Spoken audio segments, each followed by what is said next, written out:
وجہ سے ان کی فکر، ان کی سوچ، ان کا طریقہ کار. آپ دیکھیں کسی بھی شخصیت کو آپ نے سمجھنا ہے، کسی بھی شخصیت کو ایک معیار سمجھ لیں، کسی بھی شخصیت کو 3 ذریعے سے سمجھا جا سکتا ہے.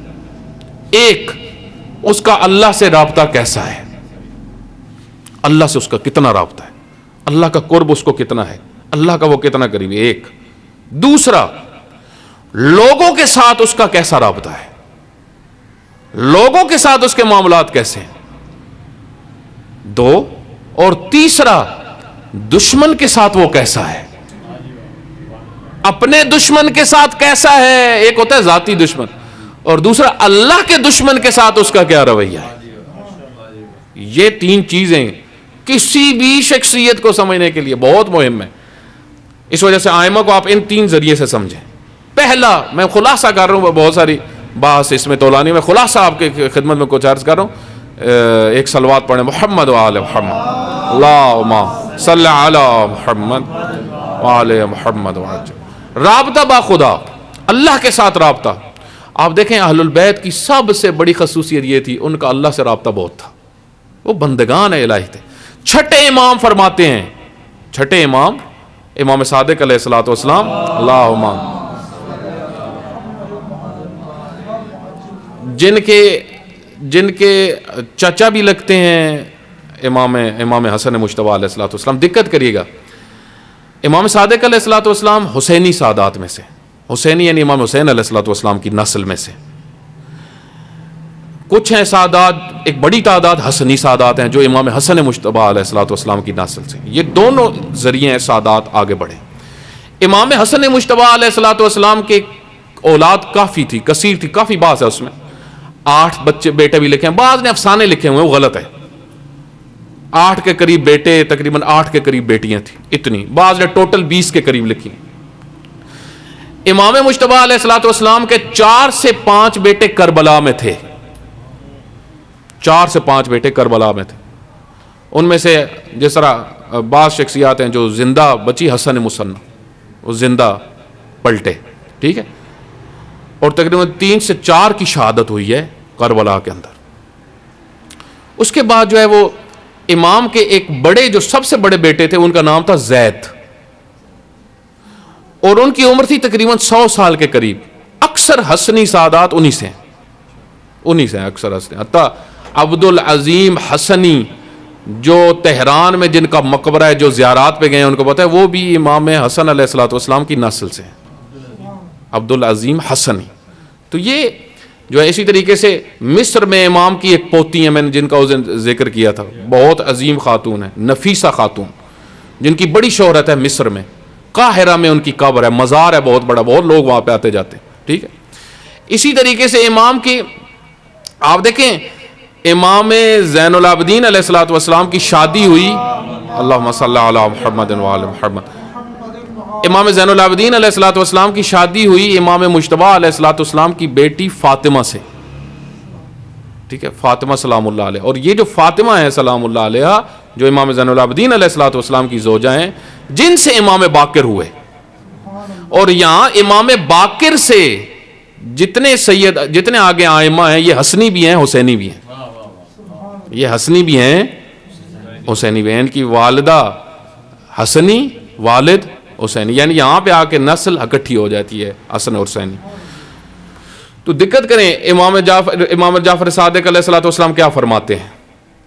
فرماتے ہیں کان الحسن، امام مجتبی علیہ الصلوۃ والسلام اعبد الناس، عابد ترین شخص تھے، وازہد الناس، زاہد ترین شخصیت تھے، وافضلہم، اور معاشرے کے اندر سب سے افضل شخصیت تھے، افضل ترین شخصیت. دقت کریں، میں آپ کی خدمت میں ایک نقطہ یہاں پہ عرض کروں. ہمارے ہاں عموماً جو فضائل بیان کیے جاتے ہیں، جو ہمارا مزاج ہے پاکستان میں شیعہ کمیونٹی کا، وہ غلو کا مزاج ہے. ہمارے ہاں آج کل جو ہے وہ خدا بنا کے جشن لگواتے ہیں، حقیقی فضائل بیان نہیں ہوتے. حتیٰ میڈیا کے اوپر میں دیکھتا ہوں کہ بعض لوگ بیٹھے ہوئے ہیں جو صحیح فضائل اہل البیت کے بیان نہیں کرتے. اسی وجہ سے آپ دیکھیں دوسرے یہ فرقے کیوں بھاگتے ہیں. ہم ایسی باتیں کرتے ہیں جو غیر اتھینٹک ہیں، آپ اہل بیت کی صحیح شخصیت بیان کریں، معاشرہ ان کا گرویدہ ہو جائے گا، ان کا کردار، ان کا مقام، ان کی عظمتیں. میرے بھائی دین میں سب سے زیادہ اہمیت کس کی ہے؟ اللہ کے نزدیک پسندیدہ بندہ کون ہے؟ جو سب سے زیادہ اس کی بندگی کرتا ہے. عابد الناس، جو سب سے زیادہ عبادت. امام مجتبی علیہ الصلوۃ والسلام جب وضو کرنے آتے تھے، اب جنہوں نے کبھی وضو کیے ہی نہیں، جنہوں نے کبھی نماز پڑھی ہی نہیں، وہ یہ فضیلت سنائیں گے امام کی کہ امام جب وضو کرنے آتے تھے اتنا گریا کرتے تھے، اتنا گریا کرتے تھے، لوگ تعجب کرتے تھے. امام فرماتے تھے میں کس کی بارگاہ میں جا رہا ہوں. اتنا خوف خدا تھا، اتنا قیامت کا خوف تھا. دیکھیں اولیاء الہ یہ ہوتے ہیں. امام مجتبی علیہ الصلوۃ والسلام کی شہادت سے پہلے امام کا ایک جملہ ہے کہ جس میں فرمایا کہ دو چیزیں ہیں کہ جن کا مجھے بہت خوف ہے اور پریشانی ہے. ان میں سے ایک دوستوں کا بچھڑنا، میرے دوست موت کے بعد میرے دوست مجھ سے جدا ہو جائیں گے، اور دوسرا فرمایا روز قیامت کا دن. آپ دیکھیں اہل بیت علیہ الصلوۃ والسلام کی سیرت. حضرت خدیجہ دنیا سے جانے لگی، فرمایا یا رسول اللہ میری قبر میں پہلے لیٹیے گا، مجھے اپنا جو لباس جو آپ نے وحی کے وقت پہنا ہوا تھا وہ پہنائیے گا، قیامت کا دن بہت سخت ہے. سیدہ نے فرمایا اے علی ابن ابی طالب مجھے جب دفن کر دے میری قبر پہ بیٹھنا ہے، قرآن کی تلاوت کرنا ہے. میں نے سنا ہے پہلی رات بڑی سخت ہے، رسول اللہ نے بتایا. اہل البیت، ولی خدا، معصوم، حجت خدا، بے پرواہ نہیں ہو سکتا. شیعہ کہاں پہ ہے؟ شیعہ کیا سوچ رکھتا ہے؟ آج کا جو ہمارے معاشرے میں جو شیعہ ہیں کہ جو غالی خطیبوں کے ہاتھ چڑھے ہوئے ہیں، جن کو ٹکٹیں دے دی گئی ہیں. توجہ کریں، امام وضو کرتے ہوئے سب ائمہ کا یہی طریقہ ہوتا تھا، گریا کرنا. اللہ کی بارگاہ میں جا رہے ہیں، وہ اللہ عظمت والا ہے. تو آپ دیکھیں یہ امام کا خوف خدا، امام کی عبادت، امام کا تقوی. امام جس طرح امیر المومنین امام المتقین، امام مجتبی علیہ الصلوۃ والسلام ازہدہم، امام کیا فرماتے ہیں؟ زاہد ترین. زاہد کون ہوتا ہے؟ زاہد وہ نہیں ہوتا کہ جس کے پاس پیسے نہ ہو، جس کے پاس گاڑی نہ ہو. زاہد وہ ہوتا ہے جس کے پاس سب کچھ ہو لیکن اس کا دل نہ لگا ہوا ہو، ان چیزوں سے دل نہ لگاؤ. اس وجہ سے ابن عساکر لکھتے ہیں حسن ابن علی نے 2 مرتبہ اپنا نصف مال، جتنے اموال تھے، جتنی چیزیں تھی، اگر 2 گھر تھے تو 1 گھر اللہ کی راہ میں دیا، اگر فرض کریں 10 جوڑے تو 5 جوڑے اللہ کی راہ میں دے دیے فقراء کو، اگر 5 جوتوں کے جوڑے تھے تو 3 دے دیے.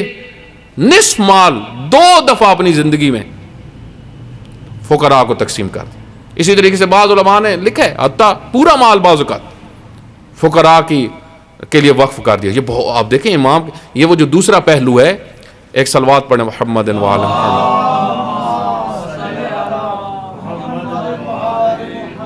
جن کو نیند آ رہی ہے وہ منہ پہ نا چھینٹے مار کے آ جائیں.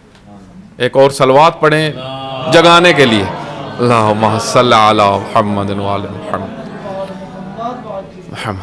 اب دیکھیں یہاں پہ توجہ کرنے کی ضرورت ہے. اصل سیرت جب ہمارے سامنے آئے گی نا، حقیقی سیرت امام مجتبی علیہ الصلوۃ والسلام، آج دنیا کو ہم بتائیں. کیونکہ شیعہ کو ایک تانا دے دیا جاتا ہے یہ تو غالی ہیں، اور واقعاً ایسا ہی ہے، ایک بڑی تعداد غالی ہے اور غلو آمیز عقائد بیان کرتے ہیں جس سے انہوں نے تشیع کا چہرہ بگاڑا ہے.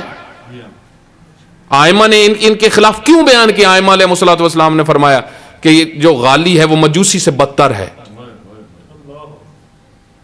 وہ یہودی سے بدتر ہے. یہ 100 احادیث علامہ مجلسی نے بہار الانوار میں ایک جگہ پہ اکٹھی کی ہیں غالیوں کے بارے میں. 100 احادیث غالیوں کی مذمت میں، مجوسیوں سے بدتر، یہودیوں سے بدتر، نصارہ سے بدتر. ایک حدیث میں امام فرماتے ہیں جتنے مشرک گزرے پوری تاریخ میں سب سے بدتر غالی ہے. چھٹے امام بیٹھے ہوئے تھے، ایک شخص آیا. امام نے فرمایا جی وہ فلاں ادھر یا میں بیٹھوں گا یا تم بیٹھو. پریشان ہو گیا. امام نے فرمایا تمہارے عقیدے غلط، تم ہمارے بارے میں غلط باتیں کرتے ہو باہر جا کے. ایک شاگرد تھا، اس کو کہا کہ فلاں جگہ پہ کوفہ میں جاؤ، ایک شخص ہے جو ہمارے ساتھ نسبت رکھتا ہے، دعویٰ کرتا ہے، نسبت کے دعوے کرتا ہے، اس کو جا کے یہ کہو اے کافر، اے فاسق، اے فاجر، تیرا جعفر صادق سے کوئی تعلق نہیں. اس کو کہو کوئی تعلق نہیں ہے ایسے عقیدے بیان کرنے کا جو عقیدے لوگوں کو اللہ سے دور کریں، جو عقیدے لوگوں کو رسول اللہ سے دور کریں، جو عقیدے اللہ کی منزلت کو نیچے لائیں. اہل البیت کے مکتب میں اللہ کی بہت عظمت ہے، بہت. دنیا کو اہل البیت نے بتایا اللہ کی عظمت کا. اللہ کون ہے، اللہ کا مقام کیا ہے. تو اہل البیت عملی بتاتے تھے، جب گریا کرتے تھے لوگوں کو سمجھ آتی تھی اللہ کی عظمت کیا ہے، کتنا عظیم اللہ. اور جو لوگوں کے ساتھ رابطہ ہے، اس میں جو بیان کر رہا تھا، لوگوں کی ضروریات کو پورا کرنا، اس میں ایسے ایسے واقعات ہیں. امام کو کریم کہا جاتا تھا، امام حسن کریم. کریم کون ہوتا ہے؟ کرامت والا. دیکھیں بعض ائمہ کے مثلا امام رضا علیہ الصلوۃ والسلام کو رؤوف کہا جاتا ہے، امام جواد علیہ الصلوۃ والسلام کو جواد کہا جاتا ہے. اصل میں نام محمد ہے، ٹھیک ہے، لیکن تقی محمد تقی بھی لقب ہے، جواد بھی لقب ہے. امام رضا کا نام علی ہے لیکن رضا کہا جاتا ہے. یہ سب خصوصیات ہیں ائمہ کی، یہ خصوصیات خاص وجہ سے ہوتی تھی. مثلا ہر امام جواد ہے لیکن ایک امام کے اندر سے یہ چیز زیادہ نظر آتی ہے، یہ صفت زیادہ ظاہر ہوتی ہے. ہر امام تقی ہے، تقوی والا ہے، لیکن امام تقی کے اندر سے یہ چیز زیادہ نظر آتی ہے. ہر امام رؤوف ہے لیکن امام رضا علیہ الصلوۃ والسلام کے شخصیت سے یہ چیز زیادہ نظر آتی ہے. ہر امام رضا ہے، ہر امام راضی ہے اللہ سے، رضا کی کنڈیشن ہے، لیکن امام رضا علیہ الصلوۃ والسلام میں یہ چیز زیادہ نظر آتی ہے. اس وجہ سے ان کے کردار، ان کے عمل، اللہ تعالیٰ بعض اوقات یہ اللہ تعالیٰ کی طرف سے یہ خاص عطا ہوتی تھی. یہ اسماء جس طرح ہے روایات کے اندر ہے، یہ موجود ہے. تو آپ دیکھیں امام مجتبیٰ کو کریم کہا جاتا تھا. کیوں؟ اس کی وجہ کیا تھی؟ امام بہت مہربان تھے. میں مثالیں آپ کو دیتا ہوں، ایسے ایسے واقعات. امام، بعض علماء نے یہ لکھا ہے، حدیث میں نے دیکھی بھی ہے، آج بعض معتبر علماء نے تو یہاں تک بیان کیا ہے، فرماتے ہیں طواف کر رہے تھے مکہ میں، اللہ کے گھر کا طواف کر رہے تھے، اعتکاف کی حالت میں تھے، معتکف تھے، اعتکاف پہ بیٹھے ہوئے تھے. تو ایک شخص آتا ہے، آ کے کہتا ہے قریب طواف کے دوران اعتکاف کی حالت میں، کہتا ہے حسن مجتبیٰ میں نے ایک بندے کے پیسے دینے ہیں، قرض دینا ہے، وہ میرے اوپر دباؤ ڈال رہے ہیں، میرے پاس پیسے نہیں. آپ اس کو کہہ دیں کہ وہ مجھ سے ابھی نہ لے، کچھ عرصہ ٹھہر جائے، میری سفارش کر دیں.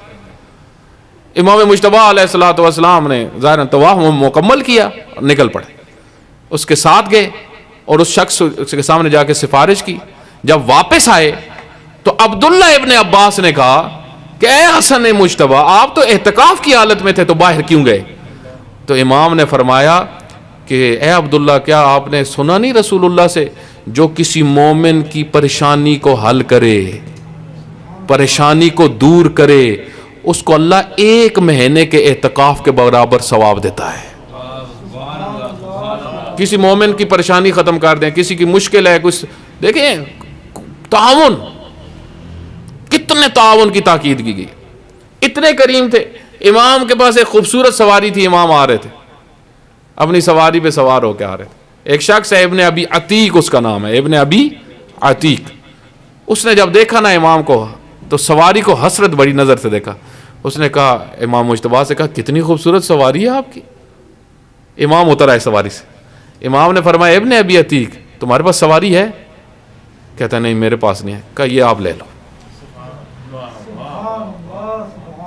اس کو امام کریم، اتنی سخاوت، اتنی عطا. ایک شخص آیا، اس نے آگے کہا مولا میرا ایک دشمن ہے جو میرا بھی دشمن ہے، میرے بچوں کا بھی دشمن ہے، اور اس نے ہمیں بڑی اذیت دی ہوئی ہے. امام نے فرمایا وہ کون ہے؟ کہا فقر، غربت. جس نے مجھے بھی اذیت دی ہوئی ہے, میرے بچوں کو بھی اذیت دی ہوئی ہے, میری فیملی کو بھی اذیت پوری کو دی ہے, دشمن ہے یہ. امام نے فرمایا ابھی تمہارے دشمن کو دور کر دیتے ہیں تم سے. 12,000 درہم امام نے اس کو دیے. اللہم صلی علی محمد وعجل. اہل البیت بہت سخی تھے, اہل البیت بہت کریم تھے. امام موسیٰ کاظم علیہ الصلوۃ والسلام کے ہاتھ میں تھیلیاں ہوتی تھی. اللہم صلی علی محمد وعلی محمد. خطیب بغدادی اہل سنت کے رائٹر جو بغداد کے رہنے والے تھے, وہ کہتے ہیں ہم نے ایسی ایسی کرامات دیکھی ہیں موسیٰ ابن جعفر سے. مشہور تھا ان کی زندگی میں, ان کے پاس تھیلیاں ہوتی تھی, جو ضرورت مند آتا تھا اس کو تھیلیاں دیتے تھے.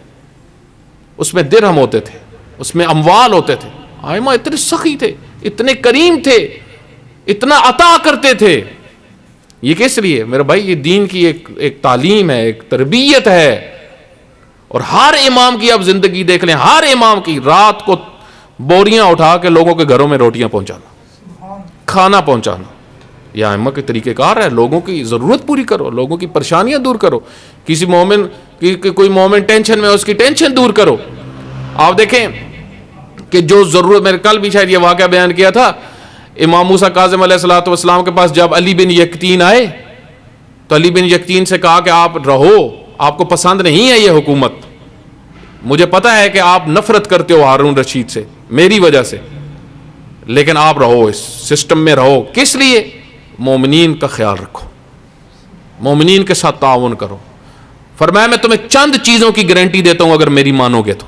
ایک, کبھی تم زندان نہیں دیکھو گے, کبھی تمہیں تلوار کا زخم نہیں آئے گا اگر تم نے یہ کام کیا. اس کے نتیجے اس وجہ سے اللہ تعالیٰ نے قرآن کریم میں بیان کیا سورہ یونس کے اندر, للذین احسنوا والذین احسنوا, جو احسان کرنے والے ہیں اللہ ان کو ایک چیز جو عطا کرتا ہے زیادہ کرتا ہے, ان کے اموال زیادہ ہوتے ہیں. ہمارے عموماً ذہن میں یہ ہوتا ہے کہ ہم کسی کے اوپر احسان کریں گے, والدین کے اوپر احسان کریں گے, رشتہ داروں کے اوپر احسان کریں گے, یا مثلا کوئی فقراء جو ہے مومنین ہیں ان کے اوپر احسان کریں گے, کچھ ان کو عطا کریں گے تو اس سے کم ہو جائے گا.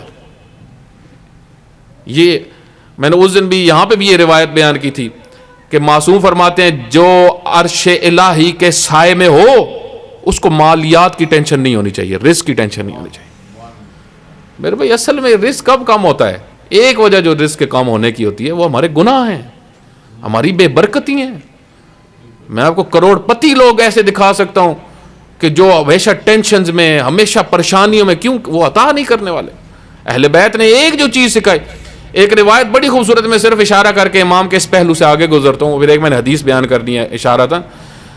ایک شخص رسول اللہ کے پاس آیا صلی اللہ علیہ وآلہ وسلم, صلی اللہ علیہ محمد. اس نے آگے کہا کہ یا رسول اللہ, دیکھیں اس نے کیا چیزیں مانگی رسول اللہ سے. فرمایا یا رسول اللہ میں چند چیزیں آپ سے چاہتا ہوں.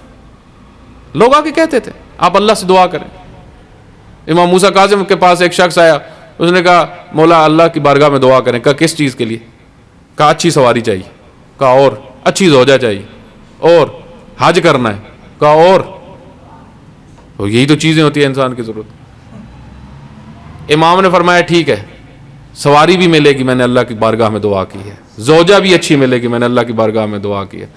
حج بھی کرو گے, اللہ کی بارگاہ میں نے دعا کی ہے.